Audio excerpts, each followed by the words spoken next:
Alors, nous allons commencer ce matin, cet après-midi. Il faut toujours se rappeler qu'on est dans l'après-midi ici. Et nous allons tourner dans la parole de Dieu dans Genèse chapitre 41. Et nous allons lire 41 versets. Vous allez dire, wow, c'est rare qu'on lit autant de versets. Et voilà que le récit s'apprête, évidemment, à ce message que j'aimerais vous partager aujourd'hui. Et je vais demander à Isabelle de bien vouloir venir en avant. Et Isabelle va nous lire Genèse 41, commençant par le verset 1, et elle va le faire derrière ce micro pour qu'on l'entende bien. Donc, Genèse 41.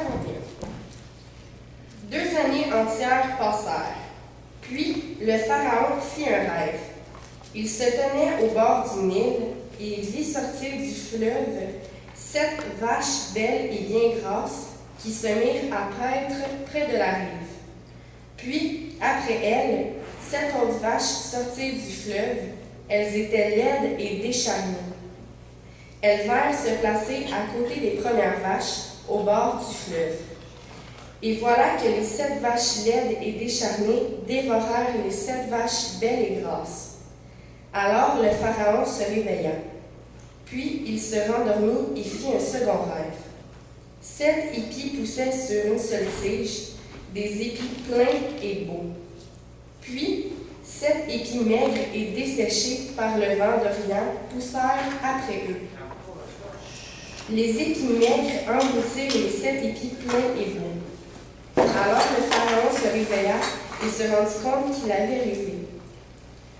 Au matin, inquiet, il fit convoquer tous les magiciens et les sages d'Égypte et leur raconta ses rêves, mais aucun d'eux ne put les lui interpréter. Alors le chef des échansons prit la parole et dit au Pharaon, « Je vais évoquer aujourd'hui le souvenir de ma faute. » Le Pharaon s'était emporté contre ses serviteurs et m'avait fait mettre aux arrêts avec le chef des panetiers dans la maison du commandant des gardes. Une nuit, nous avons fait tous deux un rêve ayant sa signification propre. Or, il y avait là avec nous un jeune homme hébreu, un esclave du commandant des gardes. Nous lui avons raconté nos 2 rêves et il a donné l'interprétation de chacun d'eux. Par la suite, les choses se sont passées conformément à l'interprétation qu'il nous avait donnée. Moi, j'ai été rétabli dans mes fonctions, et le panetier a été pendu. Alors le Pharaon envoya chercher Joseph et, sur le champ, on courut le faire sortir du cachot. On le rasa, on le fit changer d'habit et on l'introduisit auprès du Pharaon. Celui-ci dit à Joseph, « J'ai fait un rêve et personne n'est capable de l'interpréter. Or, j'ai entendu dire qu'il te suffit d'entendre raconter un rêve pour pouvoir l'interpréter. » Joseph répondit au Pharaon, « Ce n'est pas moi, c'est Dieu qui donnera au Pharaon l'explication qui convient. » Le Pharaon dit alors à Joseph, « Dans mon rêve, je me tenais debout sur le bord du Nil. 7 vaches grasses et belles sortirent du fleuve et se mirent à paître sur la rive. Puis 7 autres vaches surgirent derrière elles, maigres, laides et décharnées. Elles étaient si misérables que j'en ai jamais vu de pareilles dans tout le pays d'Égypte. Ces vaches décharnées et laides dévorèrent les 7 vaches grasses, qui furent englouties dans leur ventre sans que l'on remarque qu'elles avaient été avalées. Les vaches maigres restaient aussi misérables qu'auparavant. Là-dessus, je me suis réveillée. Puis j'ai fait un autre rêve. Je voyais 7 épis pleins et beaux pousser sur une même tige. Puis 7 épis secs, maigres et desséchés par le vent d'Orient poussèrent après eux. Les épis maigres engloutirent les 7 beaux épis. J'ai raconté tout ça aux magiciens, mais aucun d'eux n'a pu me l'expliquer. Joseph dit au Pharaon, « Ce que le Pharaon a rêvé constitue un seul et même rêve. Dieu a révélé au Pharaon ce qu'il va faire. Les 7 belles vaches représentent 7 années, tout comme les 7 beaux épis. C'est un seul et même songe. Les 7 vaches décharnées et laides qui ont surgi derrière les premières représentent aussi cette année, et les 7 épis maigres desséchés par le vent d'Orient seront 7 années de famine. Comme je l'ai dit au Pharaon, Dieu a révélé au Pharaon ce qu'il va faire. Il y aura d'abord 7 années de grande abondance dans toute l'Égypte. Elles seront suivies de 7 années de famine qui feront oublier toute cette abondance en Égypte tant que la famine épuisera le pays. Le souvenir même de l'abondance dont le pays aura joui s'effacera à cause de cette famine, car elle sévira très durement. Si le rêve du Pharaon s'est répété par 2 fois, c'est que Dieu a irrévocablement décidé la chose et qu'il va l'exécuter sans délai. Maintenant donc, que le Pharaon choisisse sans tarder un homme avisé et sage et qu'il lui mette à la tête du pays. Que le Pharaon agisse ainsi. Qu'il nomme dans tout le pays des commissaires qui prélèveront le 5e de toutes les récoltes d'Égypte durant les 7 années d'abondance.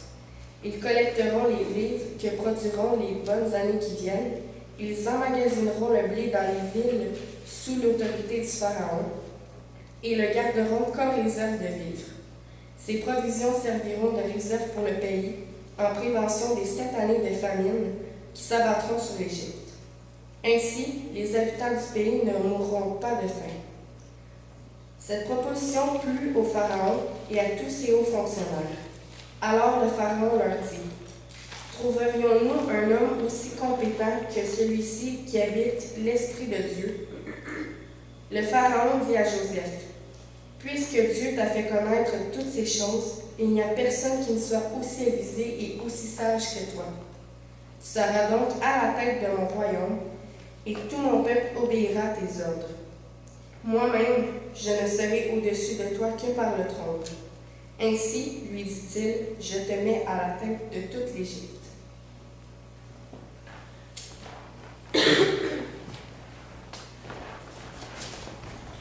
Merci beaucoup, Isabelle. Et nous allons nous courber dans un mot de prière et demandons à Dieu de vraiment parler à nos cœurs cet après-midi. Notre Dieu, Père Céleste, nous te remercions pour le privilège de lire ta parole et de reconnaître que ta parole, cet après-midi, veut parler à nos cœurs. Et nous te remercions de ce que dans ta parole, nous trouvons tout ce dont nous avons besoin pour te connaître et pour marcher avec toi. Et je prie, Seigneur, que nos cœurs soient largement ouverts, que nous puissions vraiment entendre pour nous-mêmes, personnellement, ce que tu veux, et que l'application que nous faisons soit vraiment pour que nous avancions dans notre marche avec toi, que nous apprenions à te connaître, parce que c'est la raison pour laquelle tu nous as donné ta parole. Maintenant, Seigneur, dispose nos cœurs et que tu puisses nous parler à travers ta parole cet après-midi. Nous le prions dans le nom de Jésus et pour sa gloire. Amen.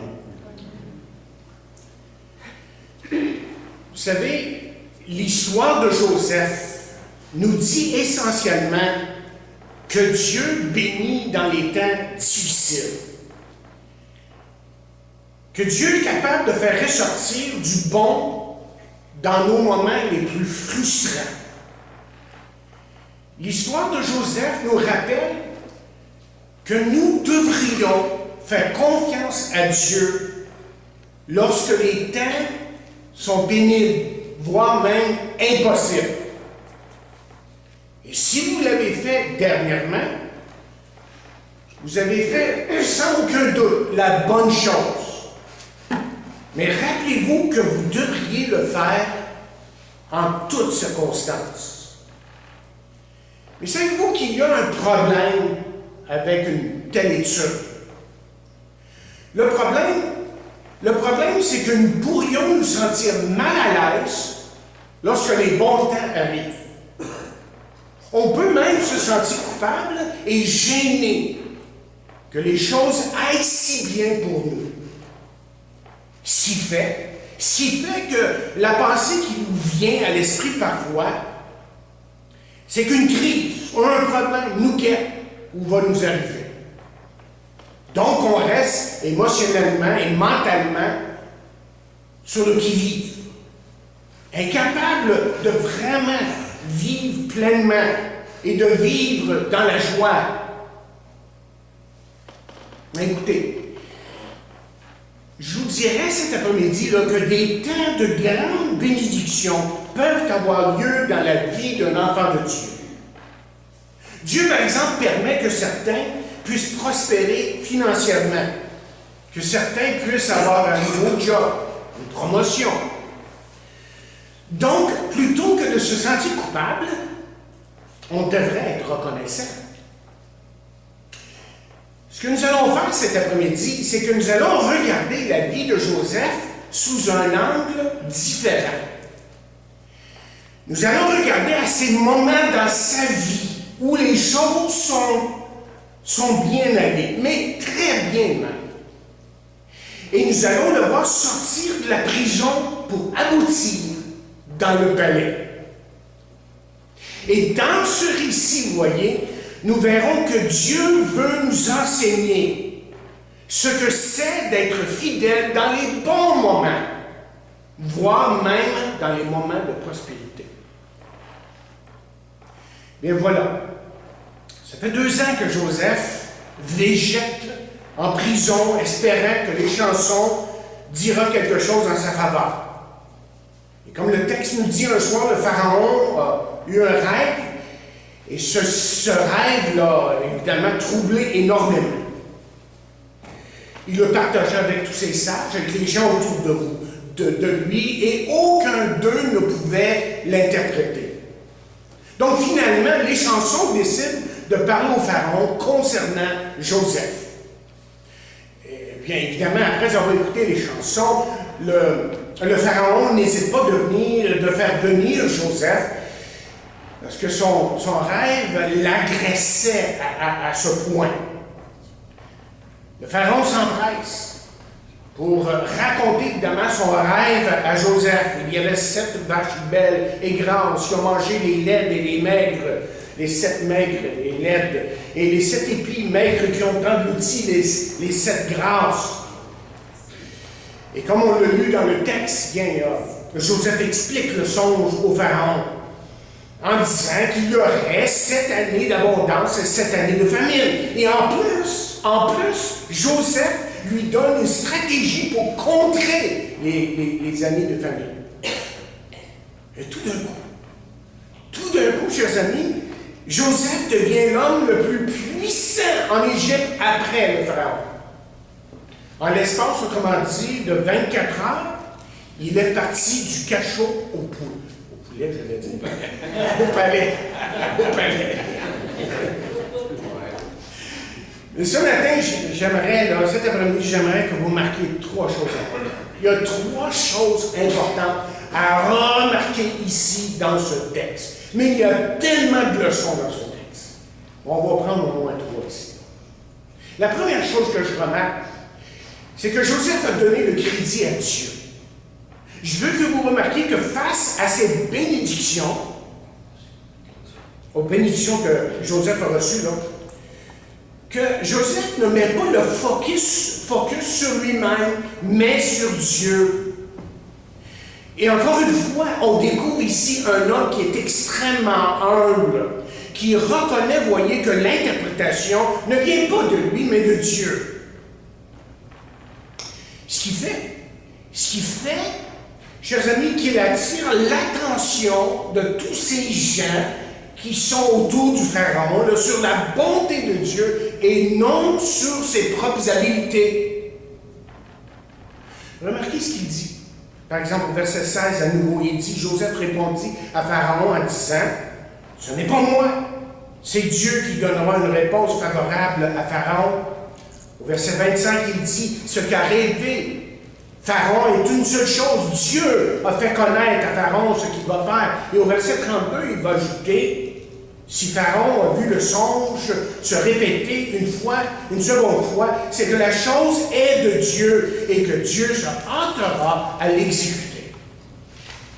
Alistair Begg, un prédicateur qu'on entend à la radio de temps en temps, qui devient de plus en plus populaire, dit ceci concernant ce passage. Il dit, dans sa réponse simple et directe au Pharaon, nous voyons la nature du service chrétien authentique et sans aucun doute la nature de toute vie spirituelle. Aucune parole sortant de la bouche de Joseph n'est dite avec arrogance. Joseph vit conscient que Dieu est souverain et que c'est lui qui est aux commandes de ses pas et qui les marque ou qui les prépare devant lui. Fin de citation. On nous raconte une conversation qu'un chrétien a eue avec un nouveau converti. Le nouveau converti pointa du doigt en direction d'une montagne qui n'était pas tellement loin d'où ils étaient assis. Et il dit, « Laisse-moi te dire ce que j'ai fait sur cette montagne. » Alors, il raconta qu'il s'est tenu sur la montagne, plein de cet enthousiasme de jeune converti. Il semblait, dit-il, que mon enthousiasme n'était pas partagé par tous. Alors, j'ai dit à Dieu, là sur la montagne, « Seigneur, je suis le seul à vouloir vraiment faire ta volonté. » Et le chrétien plus mature lui dit, « Et qu'est-ce que Dieu t'a répondu? » Et là, le jeune converti a ri un petit peu, il a dit, « Qu'est-ce qu'il m'a dit? » Il m'a dit, « Qu'est-ce que tu penses que t'es, toi? Pour qui te prends-tu? » Vous voyez, chers amis, l'arrogance et l'orgueil n'ont pas sa place dans l'Église de Jésus-Christ. L'arrogance et l'orgueil n'ont pas sa place parmi nous. Jamais. Que vous vous considériez bon ou mauvais, consacré ou pas consacré devant Dieu, que vous ayez du succès ou pas de succès, vous et moi, lorsqu'on vient à Jésus-Christ, à la croix du Calvaire, nous venons avec rien. Et tout ce que nous recevons vient de lui. Autrement dit, l'humilité devrait avoir le dernier mot dans nos paroles et dans nos gestes. Et voyez-vous comment cette attitude est différente de celle que nous voyons souvent dans le monde aujourd'hui, lorsque les choses vont très bien pour certains. Parce que beaucoup de gens, évidemment, sont prompts à faire valoir leurs efforts. Comment ils ont réussi à le faire? Et même les chrétiens, de donner la qualité de leur foi. Mais la vérité est souvent celle-ci, chers amis. La vérité, c'est que d'autres travaillent aussi dur, tout aussi bien, sont aussi fidèles, et pourtant ils souffrent. Quelle arrogance, autrement dit, de penser que parce qu'on a un certain succès, on a plus la faveur de Dieu. Comprenez ce que je suis en train de dire sur la terre? Quelqu'un écrit la seule différence qui nous sépare d'une personne qui lutte ou qui a des difficultés, c'est le bon plaisir de Dieu.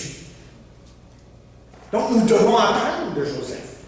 Joseph, voyez, a dirigé les regards vers Dieu, parce que dans le plus profond de lui-même, il savait que Dieu était l'auteur de ses interprétations et de ses bénédictions. Mais imaginez à quel point la vie serait différente si nous adoptions, vous et moi, si nous adoptions une attitude d'humilité dans les bons moments de la vie. On serait en train de louer, de bénir Dieu plutôt que de faire la promotion de soi-même. On chercherait tous les moyens pour honorer Dieu et aider les autres plutôt que d'informer les gens de nos nombreux succès. On serait plein de douceur et de considération pour les autres. On serait reconnaissant et pas vantard. Et peut-être aussi que l'on vivrait consciemment, mais vraiment consciemment, ce que Job a reconnu un jour lorsque Job a dit « L'Éternel a donné et l'Éternel a ôté, que le nom de l'Éternel soit béni. » Enfin, notre foi et notre joie et notre espoir seraient toujours en lui. Toujours en Dieu, dans le Seigneur, et non pas dans les choses que nous possédons dans notre argent, dans nos autos, ou la position qu'on a dans la vie. Chuck Swindoll, dans un livre intitulé Improving Your Serve, améliorer votre service, littéralement traduit, il dit quand les gens suivent des leaders, des meneurs d'hommes, qui sont conscients de leur image, le leader est exalté. Il est placé sur un piédestal, dit-il, et prend finalement toute la place. Et celle qui est à la tête de l'Église, savoir Jésus-Christ. Lorsque les gens suivent des leaders avec des cœurs de serviteurs, c'est le Seigneur qui est exalté. Et ces serviteurs, si vous voulez, de par leur vie, parlent de la personne de Dieu, de la puissance de Dieu, de l'œuvre de Dieu, de la parole de Dieu, et tout cela pour l'unique gloire de Dieu. Ce que je veux que vous compreniez cet après-midi, c'est que la plus grande bénédiction, que vous et moi pouvons avoir, n'est pas d'être sur une liste de riches ou de puissants, d'avoir des belles maisons ou même d'être en santé. La plus grande des bénédictions, c'est de connaître Dieu. Et c'est pour ça que le psalmiste a dit ceci un jour. Il dit, « Quel autre ai-je au ciel que toi? Et sur la terre, je ne prends plaisir qu'en toi. Ma chair et mon cœur peuvent se consumer. Dieu sera toujours le rocher de mon cœur et mon partage. » Est-ce que vous pouvez dire ça cet après-midi, vous? Êtes-vous capable de dire qu'il est premier dans votre vie, qu'il est vraiment votre joie, celui qui dirige votre vie? Mais la deuxième chose qu'on voit dans ce texte, deuxième leçon majeure, c'est que Joseph a refusé de manipuler la situation qui était devant lui. Et Joseph a choisi d'attendre le temps de Dieu. Ne pensez-vous pas pour un instant là, que Joseph aurait pu être tenté de répondre au Pharaon et de dire quelque chose comme « Mais qu'est-ce qu'il y a là dedans pour moi? Tu me donnes quoi avec tout ça? » Des choses comme ça. Mais c'est pas ça que Joseph a fait, évidemment. Joseph a fait confiance à Dieu.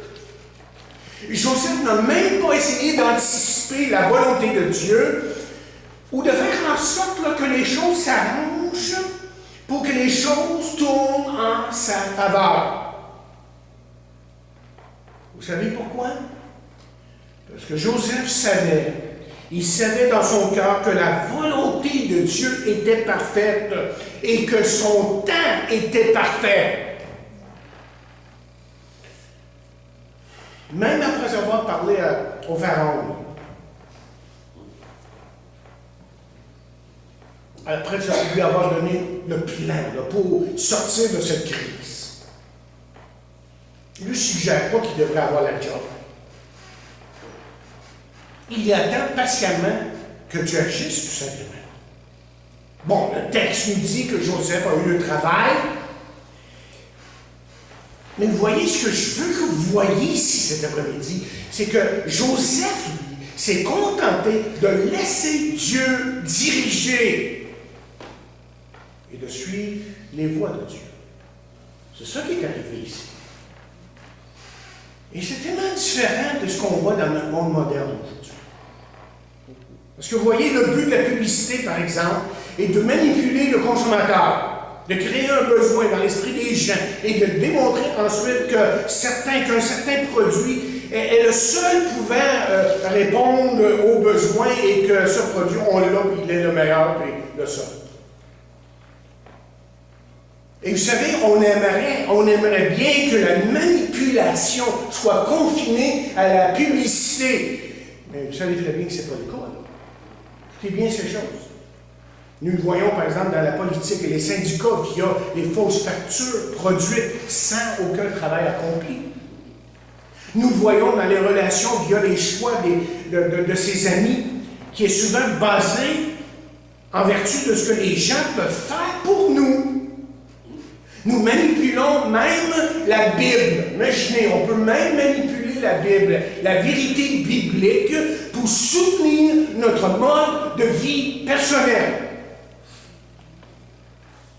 Peut-être ce qui est plus grave aux yeux de Dieu, peut-être ce qui est plus grave aux yeux de Dieu, c'est que parfois nous détruisons les autres églises afin que nous puissions obtenir plus de personnes dans notre église.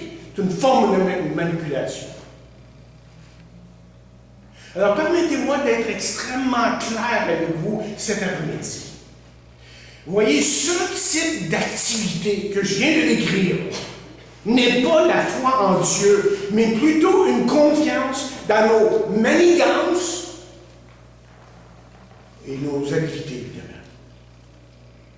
Écoutez bien, Dieu n'a pas besoin de notre aide. En fait, souvent, notre aide est une nuisance pour lui. Parce que vous voyez, dans le texte ici, ce qui ressort, là, c'est que Dieu savait exactement ce qu'il faisait dans la vie de Joseph. Et Dieu sait exactement ce qu'il fait dans votre vie. Donc, c'est fait que la personne qu'on dit fidèle et qui marche dans une communion étroite avec Dieu refuse de manipuler une situation, même s'il pouvait le faire. Et ça, c'est l'exemple qu'on reçoit ici de Joseph. Et ça devrait être, évidemment, celle du chrétien. Après tout, la parole de Dieu nous dit « Et mon Dieu pourvoira à tous vos besoins selon sa richesse, avec gloire en Jésus. » Mais il y a une troisième et dernière chose ici, cet après-midi. Dans ce récit qui ressort très fort et qui est très important. C'est que Joseph a utilisé sa bonne fortune pour aider les autres. OK?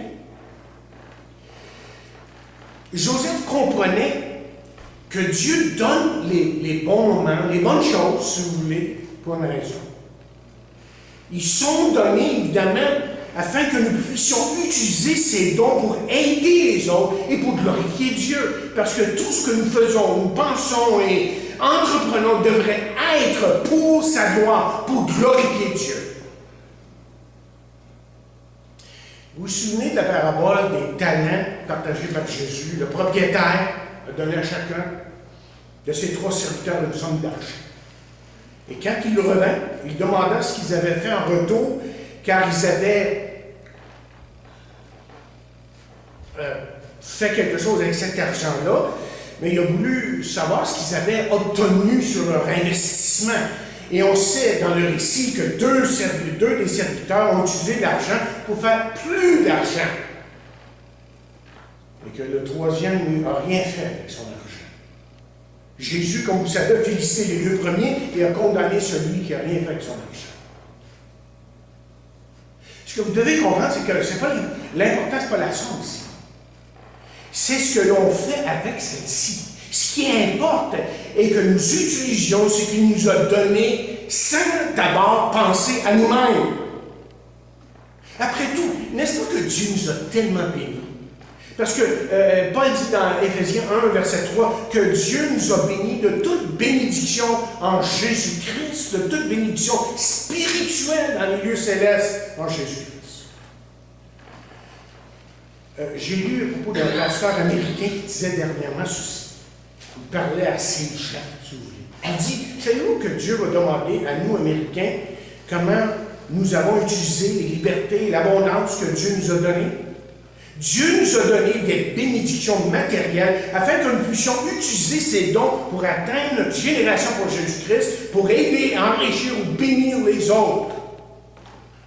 Il parlait sur Joseph et justement il termine en disant, dans le cas de Joseph, il était capable d'utiliser sa position et son influence pour sauver sa famille et beaucoup d'autres.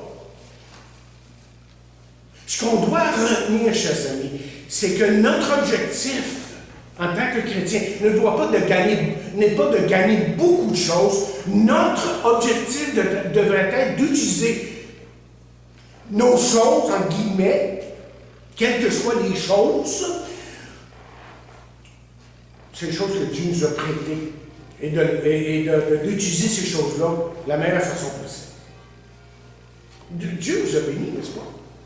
La plupart de vous que je voyais, je pense que vous êtes bénis de Dieu. La plupart de vous, vous mangez au moins 3 fois par jour, vous avez vos repas. Certains ont un ou plusieurs véhicules, vous avez câble, Internet peut-être. Vous portez quand même des vêtements décents, excusez. Donc, vous et moi, là, on devrait être parmi ceux qui sont à la recherche de moyens pour bénir et enrichir les autres. Mais comment est-ce qu'on peut faire ça? Comment pouvez-vous utiliser ce que vous avez pour honorer Dieu? Et la première chose, c'est d'abord, vous devriez supporter par vos dîmes et vos offrandes votre Église locale. Ça, c'est la première chose. Que vous devriez être fidèles dans vos dîmes et vos offrandes. Parce que Dieu, d'une façon terre à terre, utilise l'argent pour qu'on puisse aller de l'avant. Ça, c'est la première chose. Mais peut-être qu'il y a un ministère que vous pouvez appuyer. Par exemple, comme Vision mondiale, qui soutiennent évidemment toutes sortes d'œuvres dans le tiers-monde. Ou peut-être qu'il y a ce besoin que vous connaissez. Vous êtes le seul à le connaître et vous pourriez aider quelqu'un. Ou peut-être en parlant de choses, que c'est un talent. Ça peut être un talent que Dieu vous a donné, que vous pouvez même partager pour commencer un ministère dans votre église locale. En tout cas, écoutez bien.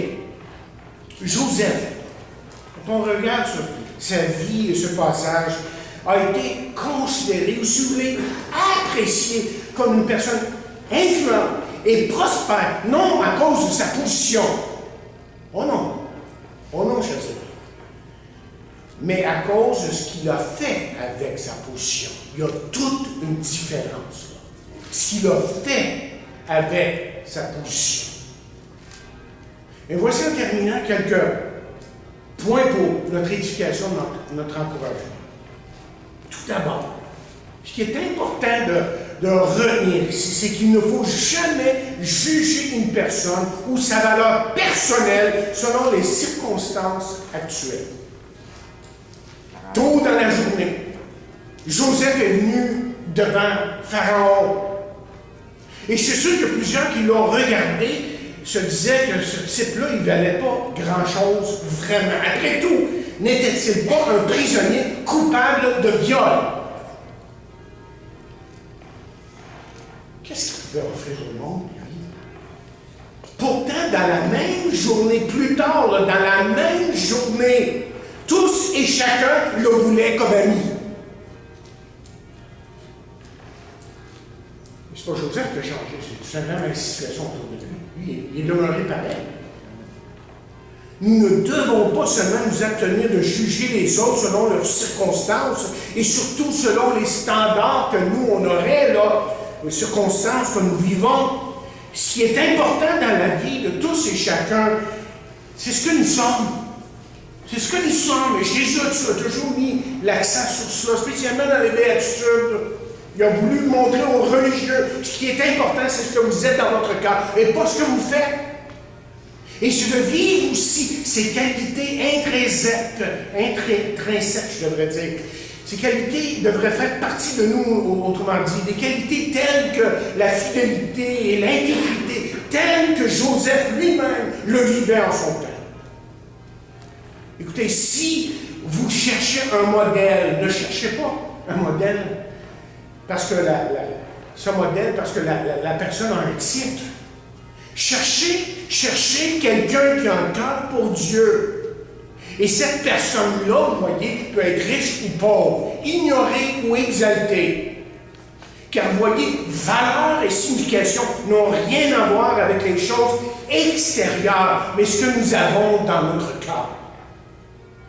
La deuxième chose que je veux dire en terminant, c'est que nous devons nous rappeler que la bénédiction par excellence est une relation avec Dieu. Jésus a dit que servirait-il à un homme de gagner le monde entier s'il perd son âme, ou que donnerait un homme en échange de son âme? Et vous savez que de par le monde aujourd'hui, dans le monde en général, il y a comme une course folle pour les choses matérielles. Êtes-vous une de ces personnes qui pensent que pour être heureuse, il faut avoir des choses comme une maison, une nouvelle auto, beaucoup d'argent? Vous pensez que votre vie aura un sens seulement si vous avez beaucoup de choses et peut-être une position de prestige? Laissez-moi vous dire que si vous pensez comme ça, que vous êtes dans l'erreur. Parce que les choses nous laisseront vides, les choses nous laisseront vides et insatisfaits. Car comme les autres et comme on voit dans notre monde, vous aurez toujours le désir, vous aurez toujours cette soif là, pour en avoir plus, pour être heureuse, pour être heureux. Et c'est pour ça que la Bible nous propose que seule une relation avec Dieu peut réellement satisfaire le cœur de l'homme. La Bible nous dit que Dieu nous a créés pour avoir une relation avec lui. Et vous pouvez tenter de fuir Dieu, mais il y aura toujours ce vide à l'intérieur de vous, un vide à la forme de Dieu, justement. Et savez-vous que Dieu a fait quelque chose pour nous? Il a pris une forme humaine pour exprimer son amour. Il a ensuite démontré son amour en mourant pour nos péchés sur la croix. Et pour toutes ces choses stupides et insensées que nous avons faites pour nous éloigner de lui. Parce que vous voyez, seul Dieu peut donner un sens et un but à votre vie. Seul Dieu peut répondre, en fin de compte, aux questions et aux cris de votre cœur. C'est Dieu qui le fait ça. Donc, si vous vous trouvez comme sur un tapis roulant qui va nulle part, arrêtez-vous un instant ce matin. Arrêtez-vous un instant. Laissez Jésus-Christ prendre le contrôle de votre vie. Parce que seule la croix sur laquelle Jésus est mort peut donner le vrai bonheur, un sens à la vie. Allez vers celui qui vous recevra les bras ouverts. Mettez votre cœur en règle avec lui. Et vous le verrez que le reste, tout le reste dans votre vie, ça va tomber en place. Ça va tomber en place. Et dernièrement, nous devons définir le mot bénédiction soigneusement. Parce que le problème dans l'Église aujourd'hui, c'est la manière que nous définissons la prospérité. En utilisant la définition, évidemment, du monde plutôt que celle qui vient de Dieu. Le monde nous dit que vous êtes prospère si vous avez des choses, si vous avez une position. Dieu dit, lui, que la prospérité, c'est un état d'esprit qui vient de lui. Une communion réelle vivante avec lui. C'est la seule façon. Et quand je pense, vous savez, ce que c'est d'être béni, je pense à plusieurs choses. Je pense par exemple à ce couple qui est marié depuis plus de 50 ans, qui dégage un amour profond et inébranlable malgré leur âge et une santé qui se dégrade tranquillement. Je pense à la personne qui a toujours un cantique dans son cœur. Comme ma mère. Ma mère était comme ça. Elle chantait tout le temps. Je pense à celui qui dégage par son visage un contentement profond, mais très profond, malgré le fait qu'il n'a pas grand-chose, mais qu'il sait qu'il est justement un enfant du roi des rois. Ça, il le sait.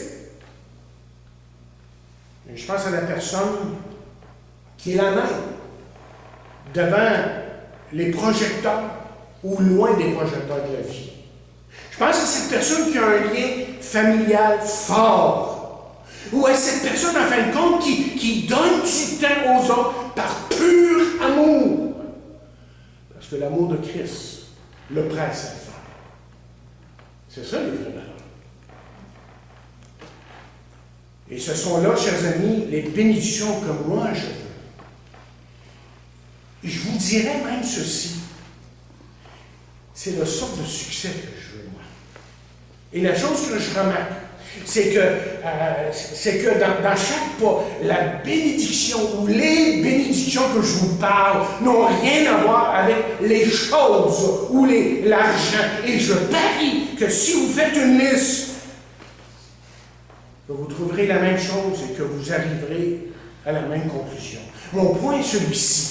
La vraie richesse n'est pas votre valeur nette ou les titres, la taille de votre portefeuille ou de votre maison, la valeur de votre auto et de tout ça. La vraie richesse, écoutez-moi bien, là, et que Dieu nous aide à l'appliquer dans notre entendement, notre compréhension. La vraie richesse est de connaître la joie incroyable qui vient de marcher avec Dieu. Et si vous marchez avec Dieu, alors tous les jours seront reçus, vous savez, avec quelle attitude? Comme un cadeau. Chaque bénédiction matérielle sera considérée comme un outil pour servir, pour bénir davantage les autres. Et là, vous serez vraiment capable de profiter de la vie, de bénir votre entourage et de servir Dieu. Et chers amis, quand je regarde Joseph, c'est ça qui est arrivé ici dans sa vie. Hein? C'est, dans la vie de Joseph, c'est ça qui est arrivé. Et c'est ce qui, je dirais bien, ce qui risque de vous arriver si vous laissez à Dieu le contrôle de votre vie. Écoutez, si vous faites confiance à Dieu en lui remettant le contrôle de votre vie, justement, bien le risque, c'est quoi le risque? Mais le risque, c'est que Dieu va vous bénir et le reste est à 100%. Donc, vous voyez, avec lui, vous ne pouvez pas perdre.